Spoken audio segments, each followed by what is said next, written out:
10 to 11. Yasir Darya is with us here today, and he is going to be talking to us about the climate march. Hi Yasir, good morning. It's so great to see you.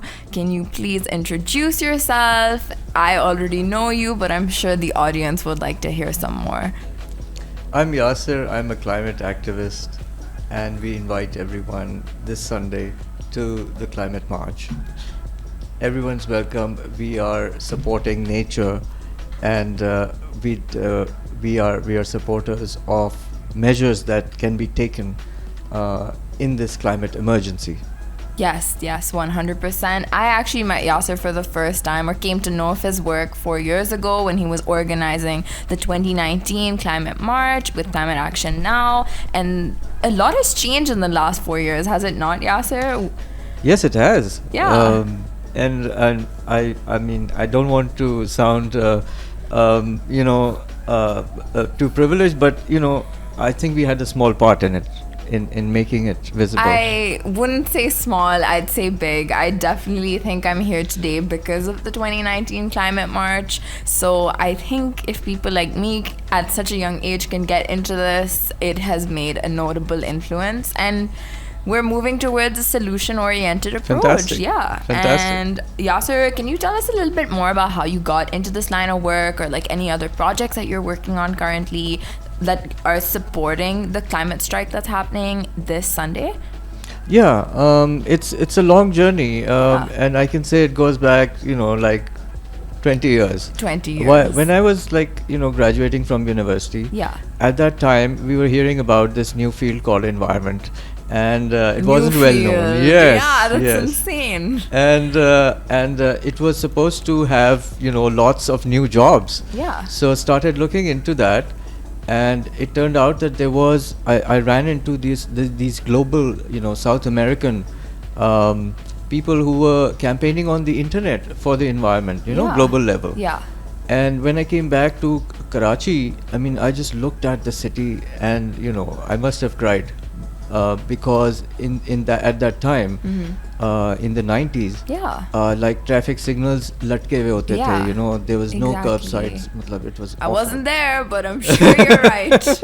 I'm sure you're right. So over time, obviously, I mean, everything was just staring you in the face. Yeah. So it was obvious something needed to be done. Most people were living in bubbles and trying to avoid the dark side of the city. Yeah. So we kind of decided and found the right people to sort of band together, work towards people's involvement in government in making things and right. policies. That's actually something that's super important, that I think the way the people see the climate crisis and the environmental problems we face, it's a singular perspective. They think it's a lot just about biodiversity, but it's actually about our urban structure.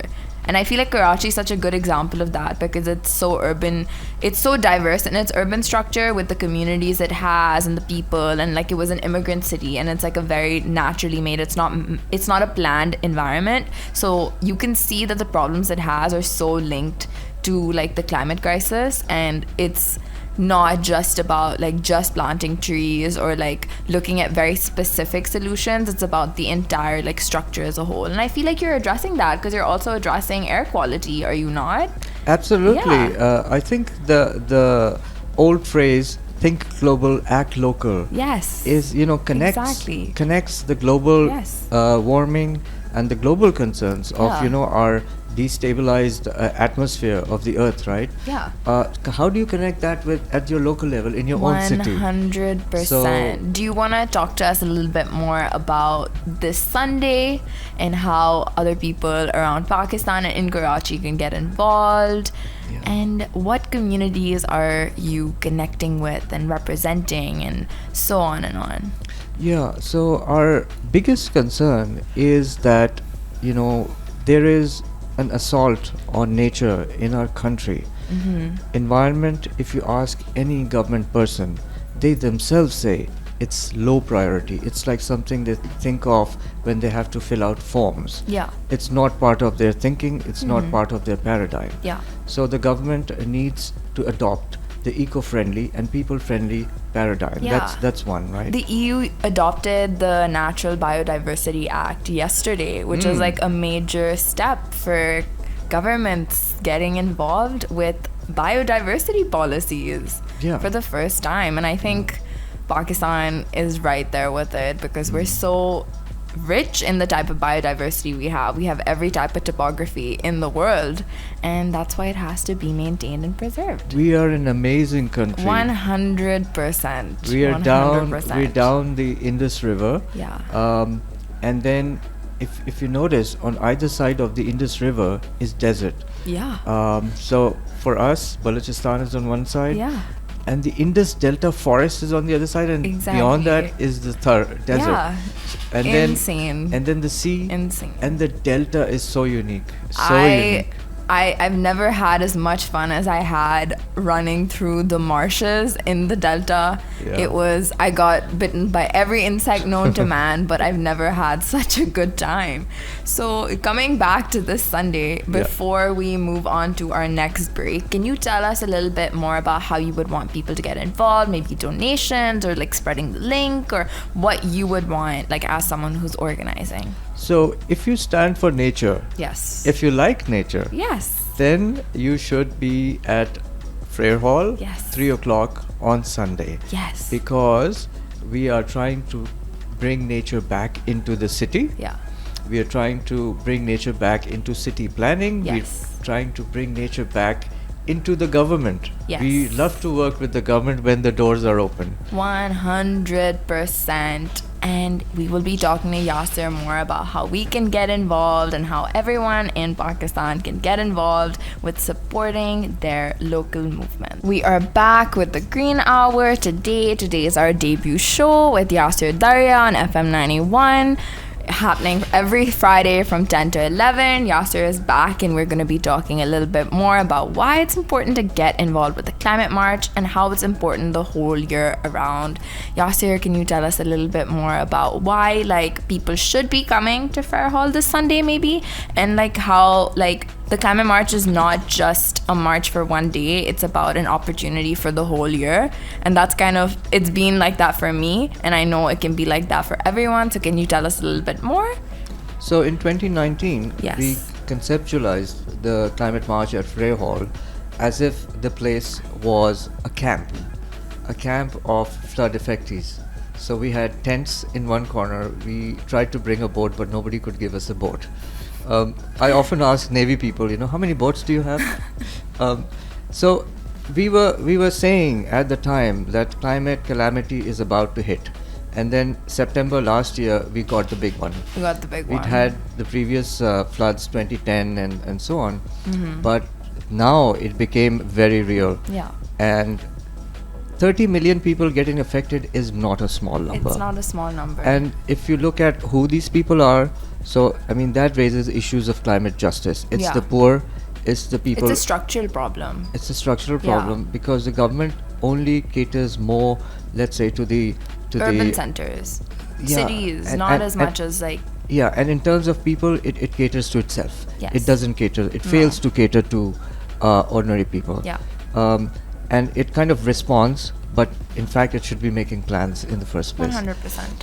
So, since 2019, and then the floods in 2022, there is a heightened awareness that 100%. I was at Eid lunch, and there was like someone who's at least 50 years older than me, not knowing like I like getting involved in projects like this at all, and was complaining about the climate crisis. And I was sitting there like, I've never seen this in my life. Like there's this heightened awareness, there's no questioning of it anymore, which is why it's so important for people to come to the climate march this Sunday, because it's like, okay, now we have heightened awareness, how can we channel that heightened awareness towards solutions? Because that's what we're working on, right? We're opening up a climate action center, are we not? Yes, definitely. Yes, Yasir, talk about the solutions we're doing. So we're opening a year-long climate center, which is a physical space, and we will have events related to climate and how people can meet to solve problems. And so we're going to be discussing structural problems, as we've seen. Yes. and so it will run year long, and we'll be sort of gathering the networks in the city, and that's something that we've already done. So for this climate march, we've come up with a set of demands by working those demands out with our allies all over the city, and for this we're also fundraising. So I think Yes. it's important to know that in this climate march we haven't asked for any commercial or corporate support. So this is all the money that you'll Like see by the that we're people, to the spending. people, yeah. It's all pulled in by ourselves. हमने Yes. खुद जमा किए हैं. And so we urge you to help out, Get to involved, support. donate. Can you give us the Absolutely. donation link as well? Like, can you Yes. tell the audience a little bit more about like the donations and like where people who are listening in can Yeah. donate? Yeah. So we've got 700,000 of commitments, and we've received about 3 lakh rupees of donations Yeah. for this, and our target is 10 lakhs. Okay. And most of this, would you believe it, is to get people to Frere Hall. Yes, because exactly. so- That is so also many- what we did in yeah. 2019, because that's what I learned so much. Like, it was so much about like connecting with like working class and labor unions and like gender movements all around like Sindh and Karachi. And because Karachi is huge, so commuting that is not like it's impossible, but the fact that that happened and like speaking to fisher folks and speaking to labor unions, that was something I did for the first time at the 2019 like climate march. See, that's And it. I learned so much since, which is That's- why that's I it, think that's it's it. so important that it's like it's an opportunity to connect for the whole year, and you will always find your own space there. Like, it is such a good time to meet people and like see like if you want to get involved and you feel like you have a place where you can help, it's such a great chance to like get involved. And if people can't donate, what else can they do to support? Yes. Yes. So gather your friends, gather your family, and come Yeah. to Frere Hall at 3 o'clock. Yes, at And 3 o'clock. we have a fun-filled program. Yeah. We're going to talk seriously about the environment. It has to be educational, 100%. Yes, but we're going to balance that with some music as well. As you should. And we, instead of marching to Press Club? from Frere Hall to Press Club, we'll be dancing to the That would Press be Club. hilarious. Yeah, and we can also just talk a little bit more about like how this connects to like how can people like take an experience like this and connect it to Okay. their entire like year at work, because I feel like there's this Brilliant. really like there's a singular Brilliant. perspective that you have to be like an environmental scientist or a researcher, an Brilliant. activist to get involved. But as someone, I can speak as someone who's not really good with grassroots work. I'm much more better on a Okay. technical space. You do not need to be doing those things to Yeah. actually help. I think working over the years, it's a very humbling experience. Yes. Because Karachi is so big, it's got so many languages. Yes. It's got such a diversity of people from not just from all over Pakistan, but all over South Asia Yeah. and Afghanistan. It's and connected Iran. to the entire South Yeah, Asian. it's just our geographical location, Yes.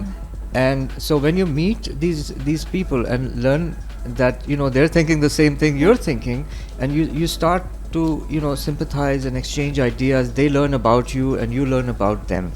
So this inclusivity, this this kind of common purpose that we want to change the city, we want to bring. We are a social movement. Yeah.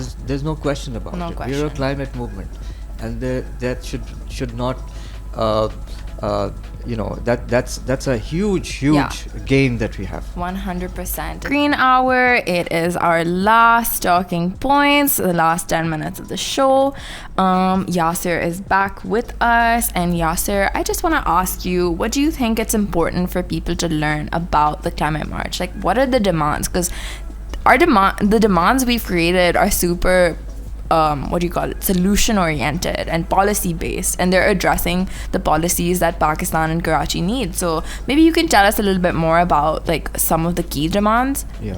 So the march itself will be a fun-filled, music-filled, event, but at the same time, we'll be raising some serious environmental Yeah. demands and making some serious demands of the government and the corporations. Yes. So that's part of our agenda.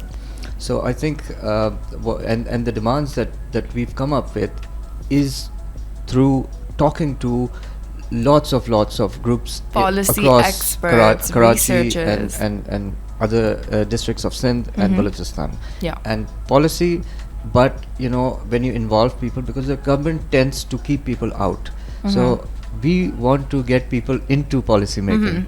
That is And- something I'm learning now. I Yeah. love policy drafting, and some of the policies that we Yeah. have on. Can you elaborate, like the Yeah. just transition? I feel like it's really important to also highlight a few technical points, because Yeah. then a lot of times in the technical fields, people feel like they can't get involved, but this is actually something a lot of people can be involved so in. there's a lot of myths Yeah. around Yeah. climate change, Yeah. that farmers Yeah. don't know about climate Yeah. change. Like, No, just name a it's- few, like- you're asking the wrong question.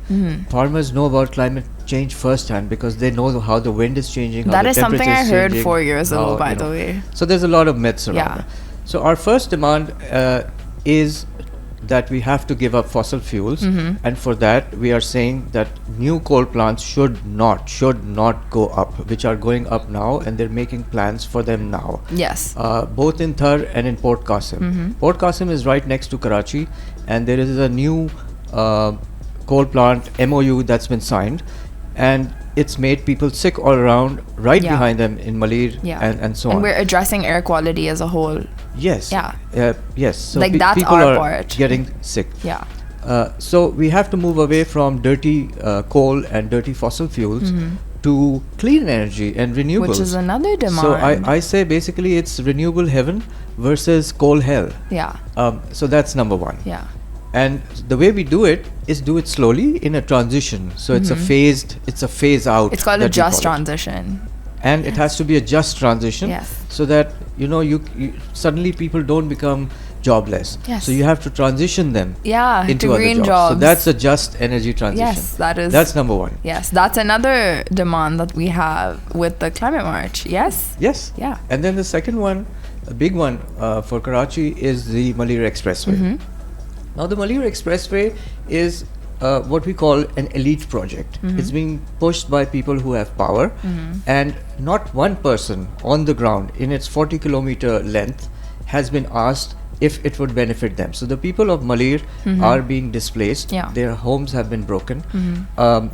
And the ADB, so we wrote to the ADB, Asian Development Bank, which was financing it. Yes. And they evaluated what was happening, and their conclusion was that they're going to withdraw their funding from this project because it was not climate resilient. Yeah. Which means that I they're remember- destroying the Malir Yeah. river ecology. Yeah.